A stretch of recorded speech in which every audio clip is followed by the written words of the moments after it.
So, here's an oversimplified rundown of how we got from Old English to Modern English. Well, primarily how we got to Middle English. So, Old English is a Germanic language, not the language that the original inhabitants of the British Isles speak, but one brought over by the Anglos and the Saxons, sometime after Roman rule there collapsed. Jumping forwards in 1066, a fellow known as William the Conqueror came over, pursuing his claims to the throne of his deceased second cousin, once removed, over the claims of the former king's brother-in-law.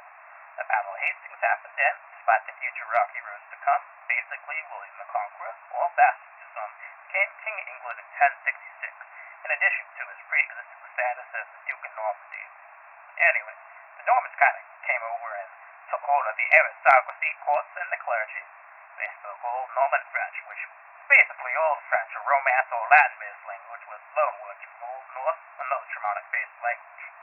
So, modern day, you can kind of look at higher class versus lower class names of essentially the same object or idea, and guess whether it's French or German in origin.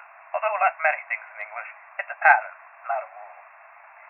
Some working examples are like gist versus fair, freedom versus liberty, chair versus stool, house versus mansion, eat versus sign, and so on. Another big example gets into the different names for an animal and the meat.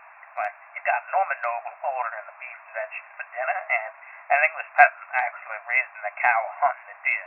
Now, the little changes I gave a rundown of skips the influence of Norse migration. It only really gets you through Middle English. Like, around the late 1500s to mid 1600s, you've got early modern English or Shakespearean English. Jumping past that, particularly once English gets to the Americas, you've got a lot more loanwords on top of that already hodgepodge language. Like, there's buckaroo from the Spanish vaquero, which I'm sure I butchered the pronunciation of myself. Like, it's all really interesting to look at, which, honestly, you probably should, rather than listening to me ramble. Like, for instance, you should look up the origin of the names for jerky and chocolate, which, yeah, are both foods. What a cop-out. Anyways, this is Wadeo Nihil, signing out.